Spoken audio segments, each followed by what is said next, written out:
Hello बच्चों। तो कैसे हैं आप लोग।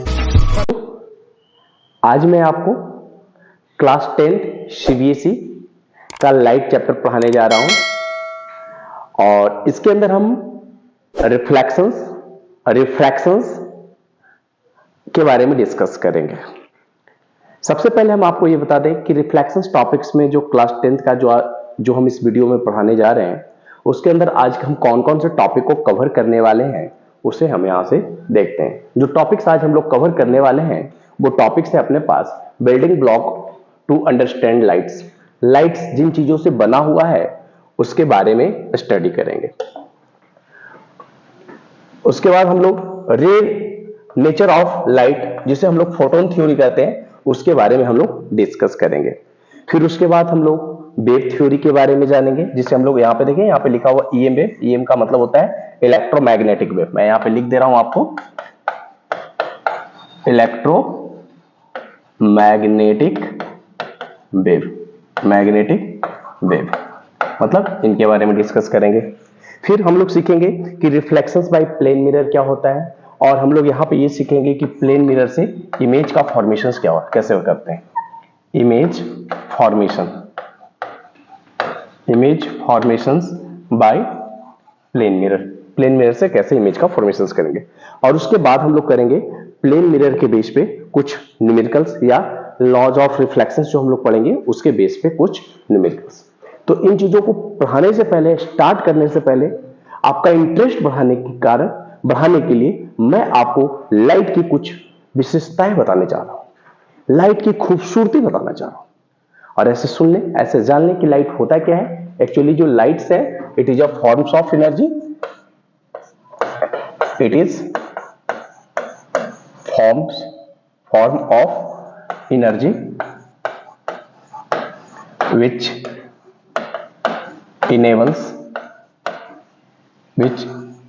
enable to see। किसी भी चीज को देखने के लिए मुझे लाइट की जरूरत पड़ती है। उसके बारे में लिखा कि लाइट क्या एक प्रकार का फॉर्म ऑफ एनर्जी है। उसके बाद हम बता रहे थे कि लाइट की रहस्यमयी खूबसूरती के बारे में आपको मैं बता दूं तो लाइट की खूबसूरती ये है कि आप इस पिक्चर्स को देखें गौर से। एक मिनट, इसके बाद देखें इस पिक्चर्स को आप गौर से देखेंगे तो आपको आइडिया लगेगा कि कितना खूबसूरत ये दृश्य है।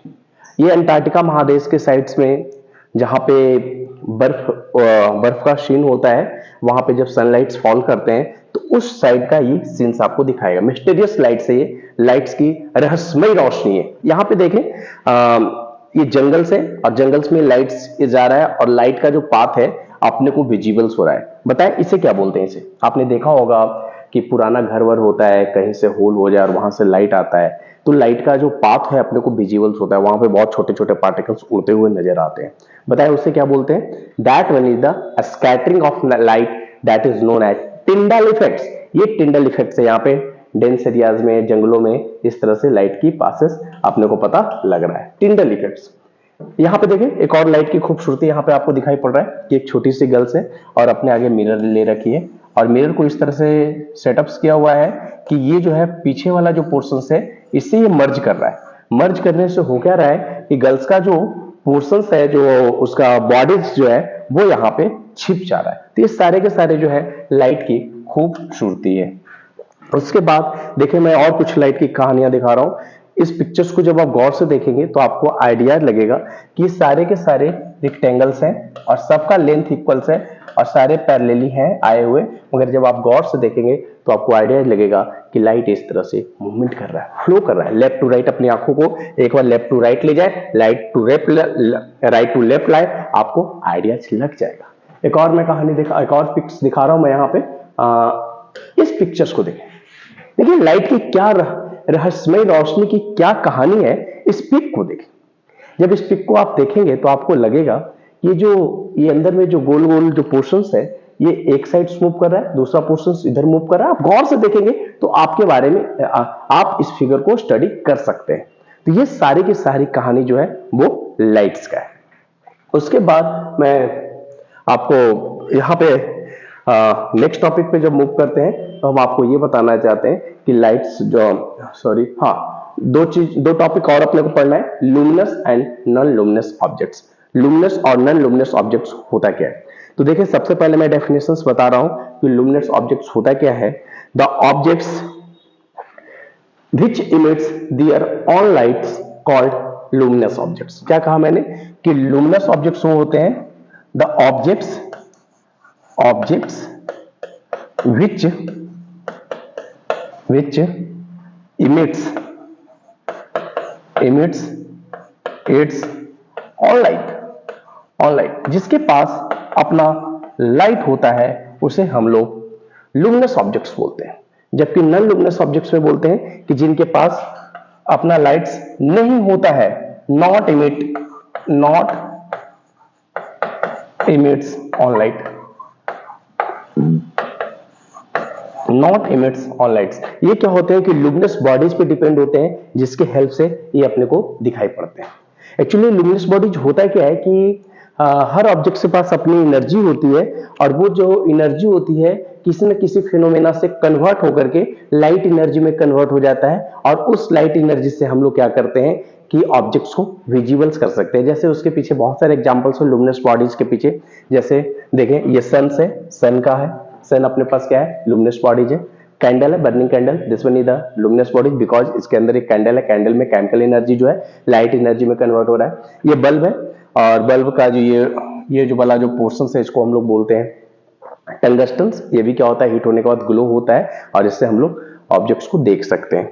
यहाँ पे ये टेबल्स है और ये चेयर्स है, ये सारे के सारे क्या है अपने पास नॉन लुमिनस बॉडीज के एग्जांपल है, और ये ऊपर वाले एग्जांपल्स जो है लुमिनस बॉडीज के। मैं और भी चीज बताना चाहता हूं आपको। आप यहाँ पे देखें, आप बताएं कि जो ह्यूमन बींग्स है, इंसान है, वो लुमिनस है या नॉन लुमिनस है।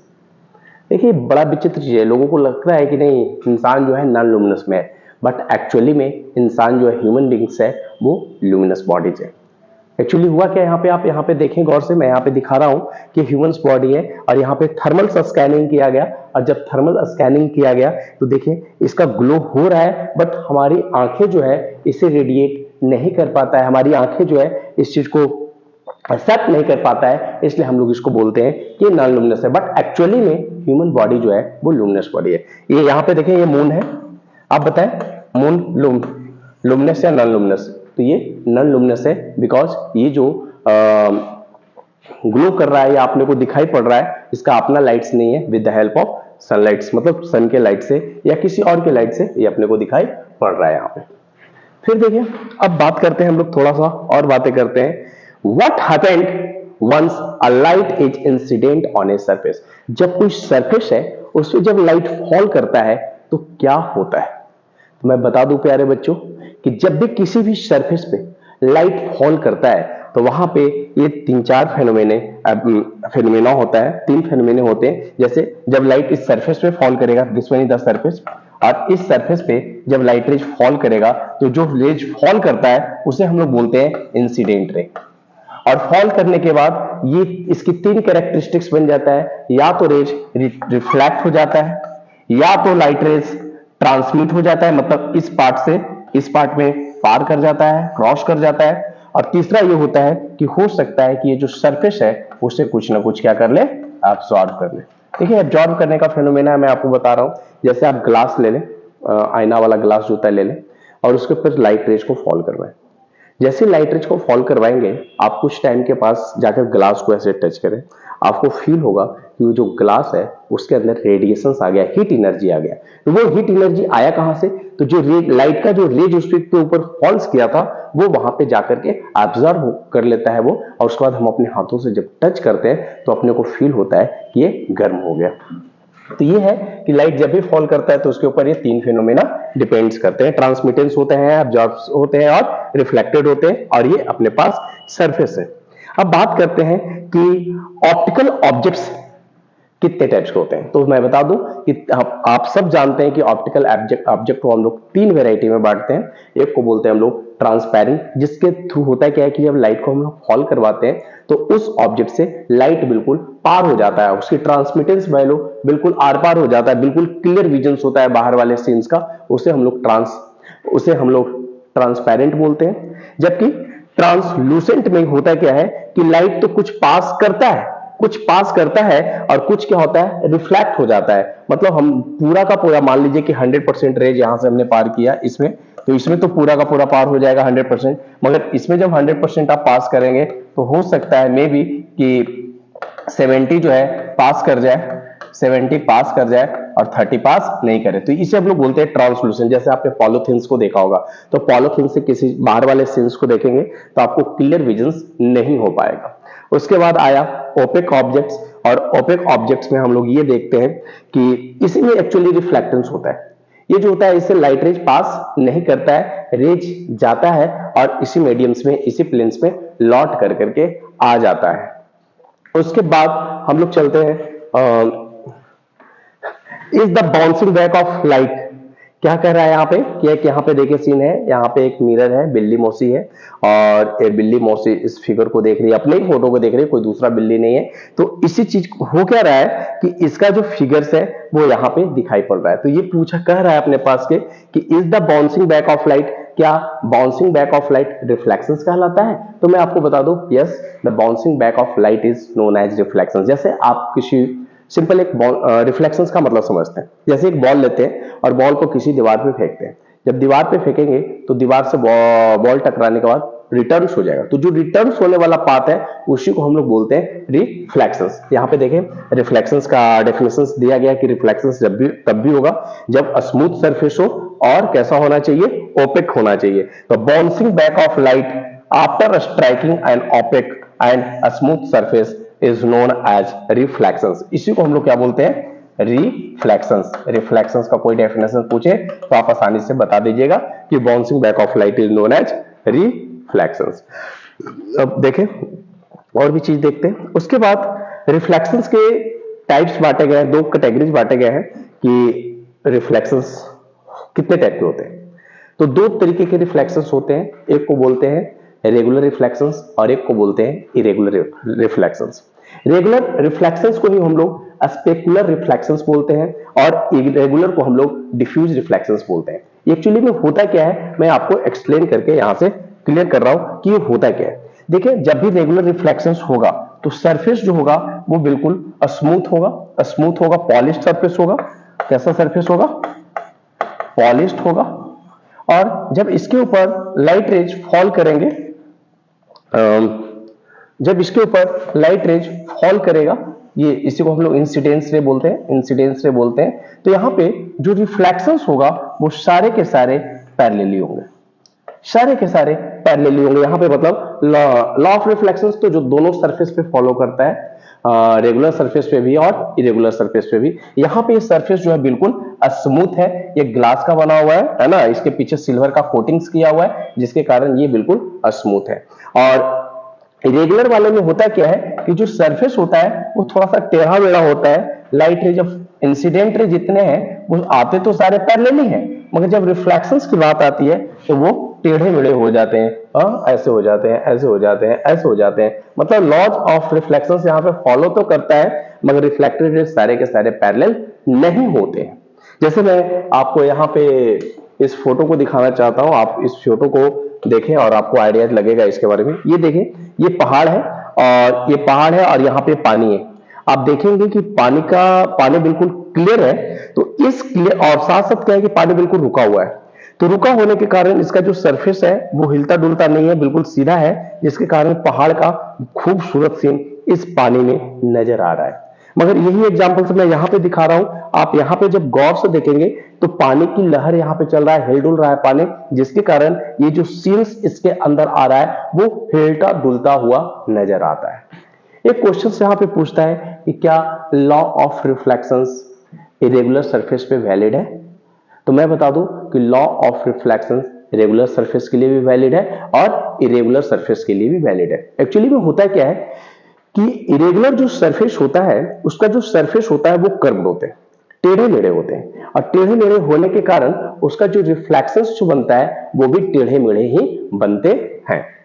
और भी चीज हम आपको यहाँ पे दिखाते चल रहे हैं, आप देखते चलें इसकी खूबसूरती को और समझते चलें। तो ये था आपके पास रेगुलर रिफ्लेक्शंस का एग्जांपल, ये था इरेगुलर सरफेस का एग्जांपल्स। अब बात आती है थोड़ी सी पार्टिकल्स नेचर ऑफ लाइट के बारे में। मतलब लाइट के दो नेचर होते हैं, इसलिए लाइट को हम लोग डुअल नेचर बोलते हैं। एक को हम लोग बोलते हैं पार्टिकल्स नेचर्स, है ना, जिसे न्यूटन्स कार्पोलक्स थ्योरी भी बोला जाता है। न्यूटन्स कार्पोलक्स थ्योरी ये कहता है कि लाइट जो है छोटे छोटे पार्टिकल से बना होता है, जिससे वो स्ट्रेट पाथ में ट्रैवल करता है। Light consist of very small particles, मतलब इसके हम लोग एग्जैक्ट डेफिनेशन से हम लोग ये बोल सकते हैं कि according to particle theory of light, it consists of particles which travels straight at very high speeds। मतलब लाइट जो है छोटे छोटे पार्टिकल से बना हुआ है, जिसके थ्रू वो क्या हो रहा है कि किसी भी पाथ पे स्पीड में वेरी फास्ट, मतलब बहुत तेजी से स्ट्रेट पाथ पे फॉलो करता है। यहाँ पे न्यूटनियंस कार्पोलस थ्योरी था, न्यूटन से सबसे पहले बताया था कि लाइट जो है वो छोटे छोटे पार्टिकल से बना हुआ है। बाद में क्या हुआ कि हाइजेंस नाम के साइंटिस्ट है, वो बोले कि नहीं, लाइट ना एक एनर्जी है, एक वेव्स है, फिर क्या है प्लैंक कांस्टेंट है। बहुत सारे साइंटिस्ट आते गए और अपनी अपनी थ्योरी देते चले गए। लास्ट में फोटॉन्स थ्योरी जब आइंस्टीन के द्वारा दिया गया, तो आइंस्टीन ने बताया, आइंस्टीन ने जो एक्सपेरिमेंट किया उसमें ये आया कि कभी कभी लाइट जो था वो पार्टिकल्स नेचर का शो कर रहा था और कभी कभी वेव नेचर का शो कर रहा था। तो उस समय लोगों में, बहुत साइंटिस्टों में क्या हुई कि बात हो गई कि कोई न्यूटन्स के अनुयायी थे, कोई हाइजेंस के अनुयायी थे, प्लैंक के अनुयायी थे। तो इन लोगों में डिस्कस होने लगा कि लाइट को क्या माना जाए, पार्टिकल नेचर माना जाए या वेव नेचर माना जाए। तो वहां पे एक डी ब्रोगली नाम के वहां पे फ्रांस में साइंटिस्ट था, राजा था, उन्होंने बोला कि चलिए दोनों आ जाइए इधर, और उन्होंने दोनों को समझौता कराया, कहा कि जिसको लाइट को पार्टिकल्स नेचर मानना है पार्टिकल नेचर मान लो, और जिसे वेव नेचर मानना है वेव नेचर मान लो। इसलिए लाइट को बोला गया कि लाइट के पास जो होता है वो डुअल नेचर होता है। कौन सा नेचर होता है? डुअल नेचर होता है। डुअल नेचर किसके द्वारा बताया गया है? ये डी ब्रोगली नाम का साइंटिस्ट था, उसके द्वारा बताया गया। और इसमें आप इसको लिख सकते हैं खूब सुंदर से, यदि लिखना चाहते हैं तो इसको आप आसानी से लिख सकते हैं। पार्टिकल्स थ्योरी होता क्या है, आप आसानी से लिख सकते हैं। मैं यहाँ पे लिख रहा हूं कि पार्टिकल्स थ्योरी होता क्या है।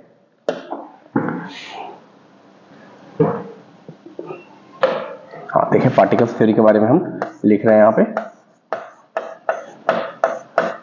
पार्टिकल थ्योरी लिख सकते हैं according to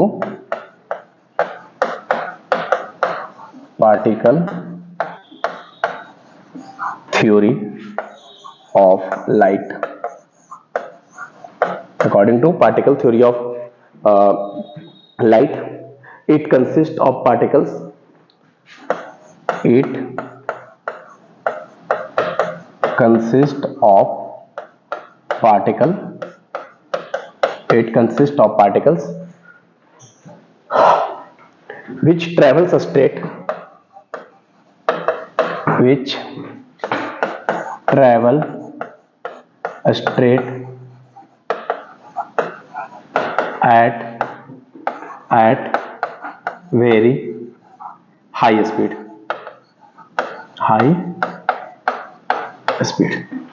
उसके बाद एक और आया था अपने पास, डुअल नेचर में पार्टिकल थ्योरी आया था, एक और आया था अपने पास wave theory. Wave theory, wave theory क्या कहता है इसके बारे में भी लिख लिया जाए। According to wave theory, according to wave theory, light consists of electromagnetic wave which does not need any medium for the propagation। मतलब लाइट को वन प्लेस से दूसरे प्लेस पे जाने के लिए किसी भी मीडियम्स की जरूरत नहीं होता है। लाइट जो होता है वो इलेक्ट्रोमैग्नेटिक वेव से बना होता है। यही अपने पास दो थ्योरी बताया गया था, one is particle theory and one is कहाँ गया, हाँ, one is particles theory and one is wave theory. Wave theory के अंदर हम लोग क्लास 12th में पढ़ेंगे, जिसके अंदर आपको डिफ्रैक्शंस के बारे में पता करना होगा, इंटरफेरेंस के बारे में पता करना होगा, है ना, ये सारी डिफ्रैक्शंस हो गया, इंटरफेरेंस हो गया और पोलराइजेशंस हो गया। इसमें जो हम लोग 12th में जो बातें करेंगे वो बातें करेंगे पोलराइजेशंस के बारे में बात करेंगे, और बातें करेंगे इंटरफेरेंस की बातें करेंगे, और डिफ्रैक्शंस की भी बातें करेंगे, डिफ्रैक्शंस। मगर हम लोग पार्टिकल्स थ्योरी में यहाँ पे लाइट का रे नेचर के बारे में जानेंगे, है ना। और वही देखिए आप धीरे धीरे कि वेव थ्योरी क्या कहता है। The light refers to electromagnetic radiations. मैंने आपको अभी जस्ट एक्सप्लेन किया था कि वेव थ्योरी के अंदर हम लोग इंटरफेरेंस पढ़ेंगे, डिफ्रैक्शंस पढ़ेंगे, पोलराइजेशंस पढ़ेंगे। देखें एक लैंग्वेज में क्या लिखा हुआ है कि light travels to electromagnetic radiations that can be detected by the human eye. The entire electromagnetic spectrum is extremely broad, ranging from low energy radio waves with wavelength show properties such as interference, diffractions and polarizations। तो ये जो wave theory है, जब आप higher classes में जाएंगे 12th classes में wave optics में, वहां पे इसके बारे में आपको बिल्कुल क्लियर बताया जाएगा। और रे नेचर ऑफ लाइट जो हमने पार्टिकल्स थ्योरी के बारे में बताया कि लाइट वेरी छोटे छोटे पार्टिकल से बना हुआ है, उसके बारे में देखिए क्या लिखा हुआ है। कहा जाता है कि जितना ज्यादा पार्टिकल्स होगा वहां पे लाइट उतना ही ज्यादा होगा। तो लाइट के बारे में क्या कहता है कि light also has the property of particles. Light के पास पार्टिकल्स की प्रॉपर्टी है। यहां देखिए लिखा हुआ है the intensity of the light. Light की intensity varies depending on number of particles. जितना ज्यादा नंबर ऑफ पार्टिकल्स होगा उसकी इंटेंसिटी उतना ही ज्यादा होगा। Bright light has many particles while dark light has fewer particles. जहां पे ब्राइट लाइट्स है वहां पे पार्टिकल्स, लाइट के पार्टिकल्स बहुत ज्यादा है। अच्छा, लाइट के पार्टिकल्स को क्या बोलते हैं, कौन बताएगा बेटा? लाइट के पार्टिकल्स को हम लोग फोटॉन्स बोलते हैं, फोटॉन्स बोलते हैं, फोटॉन्स बोलते हैं। लाइट जिन छोटे छोटे पार्टिकल से बना हुआ है, प्रत्येक पार्टिकल्स को हम लोग क्या बोलते हैं? फोटॉन्स बोलते हैं। याद रखने का चीज है। फिर यहां पे देखें, यहां पे लिखा हुआ lights are called photons. This particles of light are called photons. छोटे छोटे पार्टिकल्स उसे क्या बोलते हैं? फोटॉन्स बोलते हैं। Light travels at the speed of about, ये देखें दिया हुआ अपने पास किलोमीटर पर सेकंड। इसको एक सिंपल वे में बोल सकते हैं 3 × 10 के पावर 8 मीटर पर सेकंड। मतलब यहाँ पे 3 लाख किलोमीटर पर सेकंड से, या इसी को हम लोग एक सिग्निफिकेंट फिगर्स में सिंपल याद करने के लिए बोल सकते हैं कि लाइट का जो स्पीड होता है वो 3 × 10 के पावर 8 मीटर पर सेकंड होता है। When in a vacuum such as outer space where no matter is present, कोई भी चीज वहां पे अवेलेबल नहीं है, लाइट ट्रेवल्स स्ट्रेट फॉरवर्ड्स। मतलब कह रहा है कि जहां पे कोई भी चीज अवेलेबल नहीं है, दैट वन इज वैक्यूम। मैंने अभी बताया आपको कि पार्टिकल्स थ्योरी यही तो कहता है कि जब लाइट छोटे छोटे पार्टिकल से बना हुआ है और वैक्यूम्स में स्ट्रेट पाथ में मूव करता है, इसीलिए लाइट के स्ट्रेट पाथ के कारण ही इसे हम लोग क्या बोलते हैं? रेक्टिलिनियर मोशंस ऑफ लाइट्स बोलते हैं। अब हुआ क्या, आगे देखते हैं। Several photons in a single lines. जो छोटे छोटे फोटॉन्स हैं वो सिंगल लाइंस में जब जाएंगे तो ये बनाते हैं रे। और ये जब रे का जो कलेक्शन होता है, सारे रेज का जो कलेक्शन होता है, इसे हम लोग बोलते हैं beam of light. Beam of light, rays का कलेक्शन, सारे रेज मिलकर के जो मोटा हो जाते हैं उसी को हम लोग बोलते हैं बीम ऑफ लाइट्स। उसके बाद कुछ और भी रे नेचर ऑफ लाइट्स और उसके कुछ रिलेटेड लॉज हैं, लॉज के बारे में डिस्कस करते हैं। यहां पे लिया हुआ है law of rectilinear propagation of light. इसका मतलब क्या हो गया कि लाइट जो है स्ट्रेट पाथ में मूव करता है, और स्ट्रेट पाथ में मूव करने के कारण, देखिए यहां पे लिखा हुआ है straight line motion of light, इसी के कारण इसे हम लोग बोलते हैं रेक्टिलिनियर प्रोपगेशन ऑफ लाइट। पहला लॉ क्लियर हुआ इससे related, this one is the first law. Second देखिए law of independence. Law of independence क्या कहता है कि जैसे मान लें कि बहुत सारे लाइट्स ट्रेवल्स कर रहे हैं, बहुत सारे लाइट ट्रेवल्स कर रहे हैं, मगर ये लाइट के रेज जो है कभी भी एक दूसरे से इंटरफेयर नहीं करेंगे। ये सारे के सारे कैसे होते हैं? इंडिपेंडेंस होते हैं, है ना, एक दूसरे से। देखिए यहाँ पे मैंने दिया है एग्जांपल्स, ये देखें, ये सब जो है पैरेलली निकल रहे हैं, एक दूसरे से क्रॉस नहीं कर रहे हैं।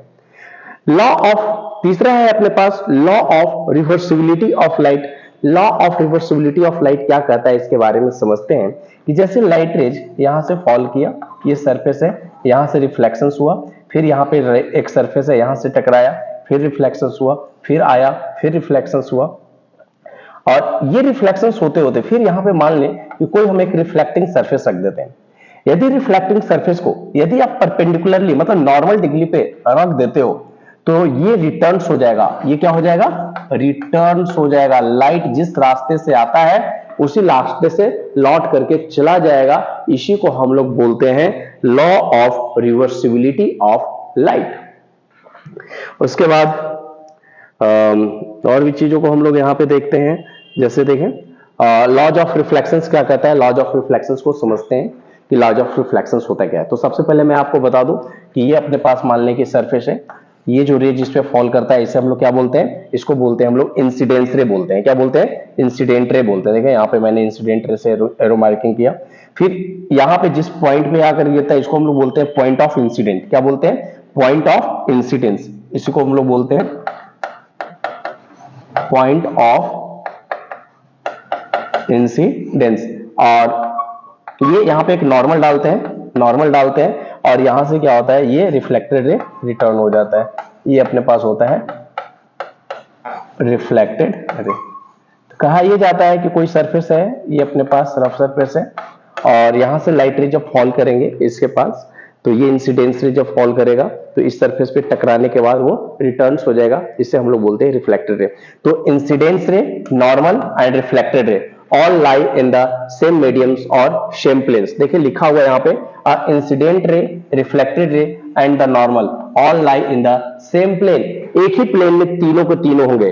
और दूसरा, ये जो एंगल्स है इसे हम लोग बोलते हैं एंगल ऑफ इंसिडेंस और इसे बोलते हैं एंगल ऑफ रिफ्लेक्शंस। तो दूसरा लॉ ये कहता है कि एंगल आई जो होगा वो एंगल आर के बराबर होगा। लॉ ऑफ रिफ्लेक्शंस दो है। सबसे पहला मैं याद करवा दूं, incidence line, incidence ray, reflected ray and the normal all lie in the same plane। This one is the first law of reflections। and second law यह है कि angle of incidence जो होगा वो angle of reflections के बराबर होगा। ठीक है, इसके जानने के बाद हम लोग लॉ ऑफ रिफ्लेक्शंस के बारे में डिस्कस कर रहे थे कि incident ray, reflected ray and normal all lie in the same plane. एक ही प्लेन में होता है। और दूसरा ये होता है कि एंगल ऑफ इंसिडेंस जो होता है वो एंगल ऑफ रिफ्लेक्शंस के बराबर होते हैं। मैं यहाँ पे आपको image characteristics of a plane mirror, सबसे पहले प्लेन मिरर के बारे में बता दूं, उसके बाद इमेज कैरेक्टरिस्टिक्स भी बनाएंगे, पॉइंट ऑब्जेक्ट का भी इमेज बनाएंगे, एक्सटेंडेड बॉडीज का भी इमेज बनाएंगे। सारा का सारा मैं एक्सप्लेन करूंगा, मगर उससे पहले हम लोग इस चीज को देखते हैं कि कैसे ये वर्किंग कर रहा है। तो सबसे पहले हम लोग प्लेन मिरर समझते हैं। आपने सबने प्लेन मिरर देखा होगा घर पे, जिसपे आप अपने चेहरे देखते हैं, आप अपने बालों को संवारते हैं। वो जिस मिरर के थ्रू हम लोग ये सारा काम करते हैं उसी को हम लोग प्लेन मिरर बोलते हैं। वो प्लेन मिरर में होता क्या है, ध्यान से देखिएगा कि ये अपने पास ग्लास होता है और ग्लास के पीछे यहाँ पे जो ग्लास का पीछे वाला पोर्शन है यहाँ पे सिल्वर का कोटिंग किया होता है। सिल्वर का कोटिंग इसलिए किया जाता है कि सिल्वर जो होता है वो क्या होता है, अपने पास बेस्ट रिफ्लेक्टर होता है। Silver is the best reflectors होता है।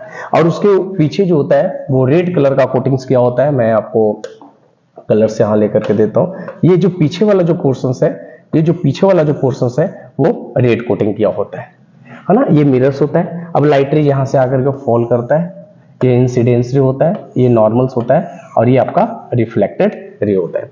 तो जब ऑब्जेक्ट्स का इमेज मिरर में बनता है तो किन किन कैरेक्टरिस्टिक्स को फॉलो करना पड़ता है, उस कैरेक्टरिस्टिक्स के बारे में मैं आपको यहां से क्लियर करवा रहा हूं। देखें कैसे होता है कहानी। जैसे मान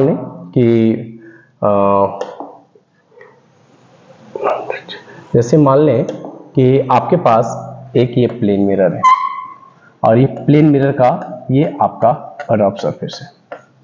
देखो इमेज बनाने का तरीका मैं आपको दे रहा हूं कि ये आपका रफ सरफेस है, ये आपका पॉइंट ऑब्जेक्ट है, ये आपका पॉइंट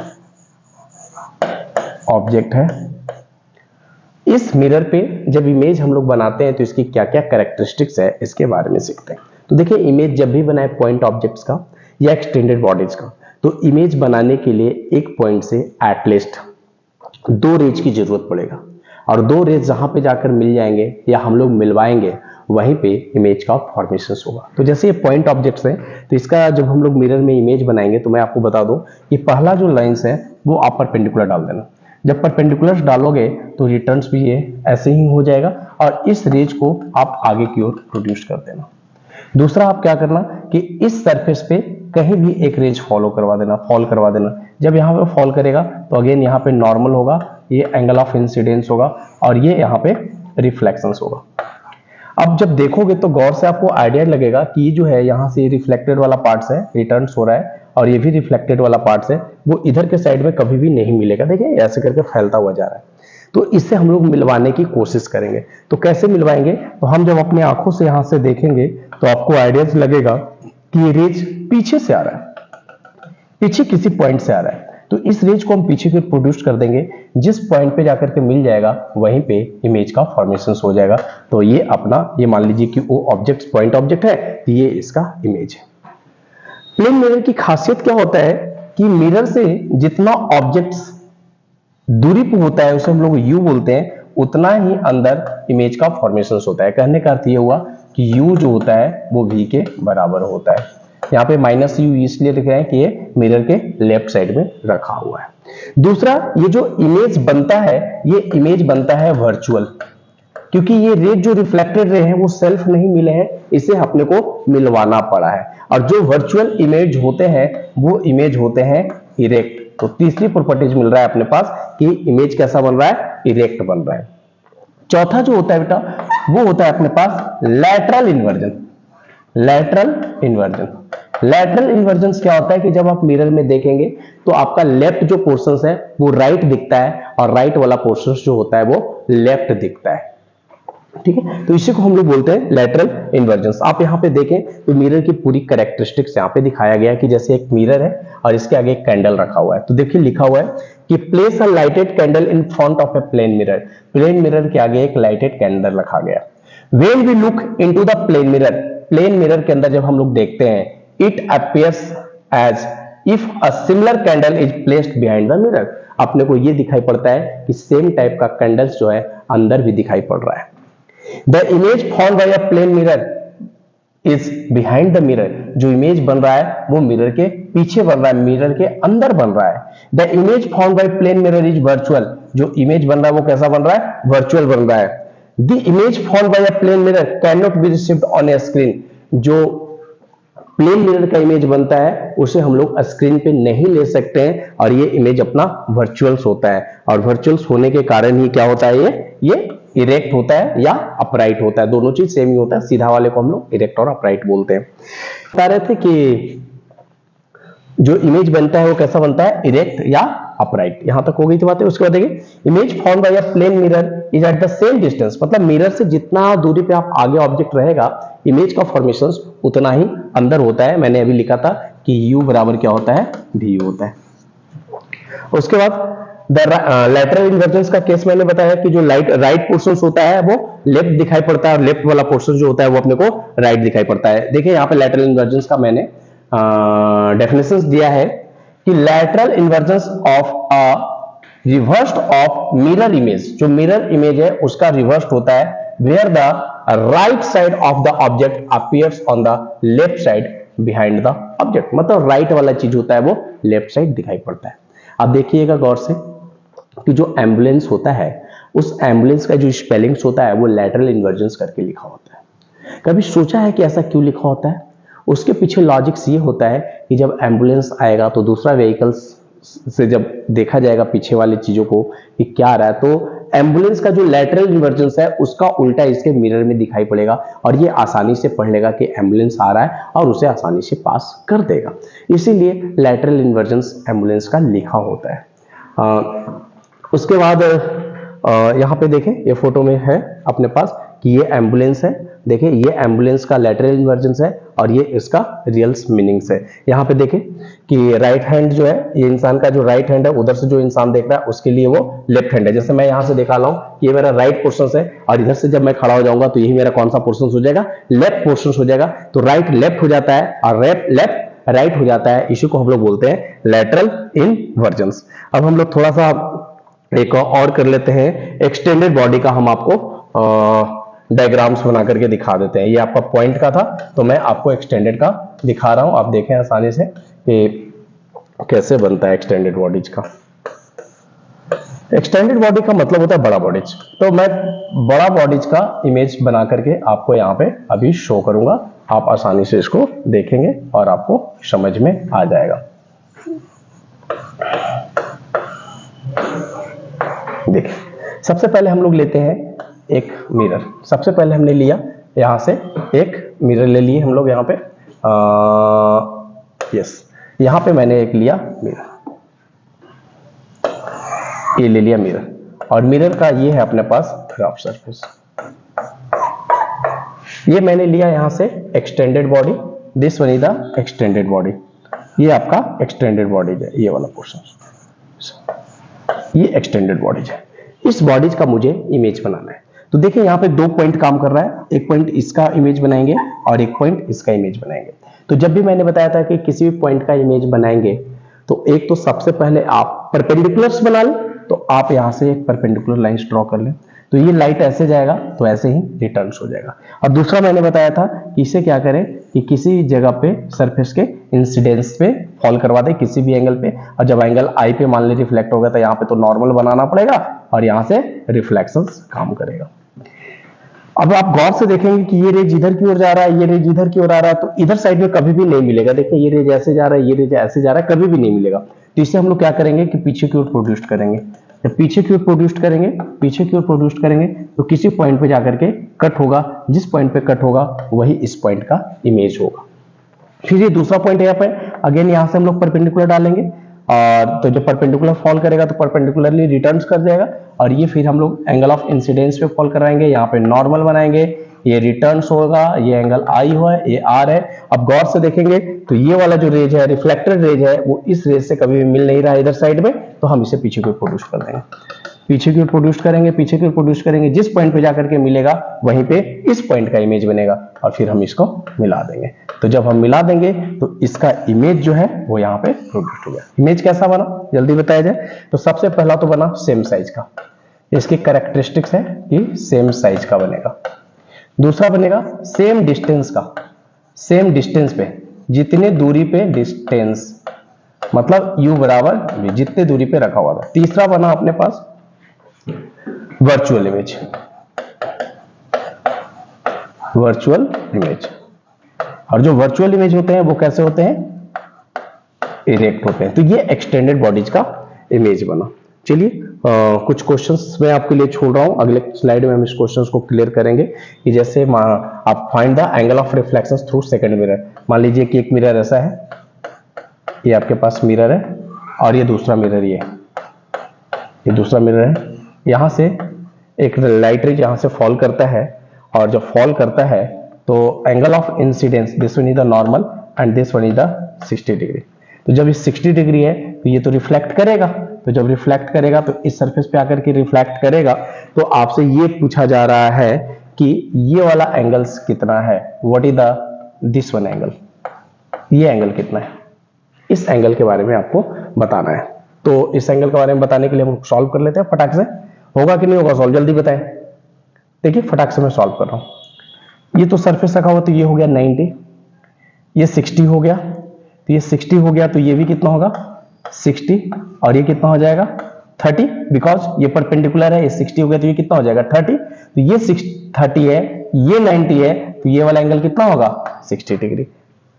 ये एंगल कितना होगा अपने पास 60 डिग्री। अब यहाँ पे 60 डिग्री बना तो ये अपने पास नॉर्मल बना, तो नॉर्मल बनेगा तो ये एंगल कितना हो जाएगा 30 डिग्री। और ये जब 30 डिग्री हो जाएगा तो खुद से सोचे कि ये अब एंगल ऑफ इंसिडेंस जैसा काम कर रहा है और यहां से रिफ्लेक्शन हो रहा है। देखो क्वेश्चन क्या कर रहा है, find the angle of reflection through second mirror.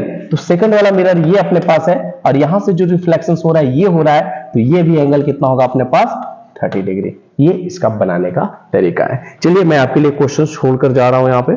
आप यहां पे एक क्वेश्चन है, find the number of image that can be formed by the objects. ये मिरर है 90 डिग्री पे रखा हुआ है, इससे नंबर ऑफ इमेज बताना है कि कितना बनेगा। तो मैं आपको फॉर्मूला बता दूं कि नंबर ऑफ इमेज निकालने का क्या फॉर्मूला है। नंबर ऑफ इमेज जो होता है वो 360 अपॉन थीटा माइनस 1 होता है, मतलब ये वाला थीटा हो गया, this one is the theta. तो यहाँ पे क्या आएगा जल्दी बता दें, 360 थीटा की वैल्यू 90 माइनस 1 कट गया 4, कितना हो गया बोलो 4 माइनस 1 दैट वन 3। तो इससे जो इमेज का फॉर्मेशन होगा वो इमेज कितने बनेंगे, 3 इमेज बनेंगे। ये फॉर्मूला बस याद रखना है। Find the number of image when 2 mirrors is kept at an angles. तो ये आज अपने पास प्लेन मिरर का सारा टॉपिक्स था। कल जो हम आपके पास आएंगे वो मतलब नेक्स्ट जो वीडियोज लेकर के आएंगे उस वीडियोज में हम आपको स्फेरिकल मिरर में इंटर करेंगे, जिसमें कनकेव मिरर, कॉन्वेक्स मिरर और बहुत साइन कन्वेंशंस, फिर बहुत सारे न्यूमेरिकल्स की बातें करेंगे। तब तक के लिए बहुत बहुत धन्यवाद। हमारा ये वीडियोज आज से चालू हो चुका है आपके लिए।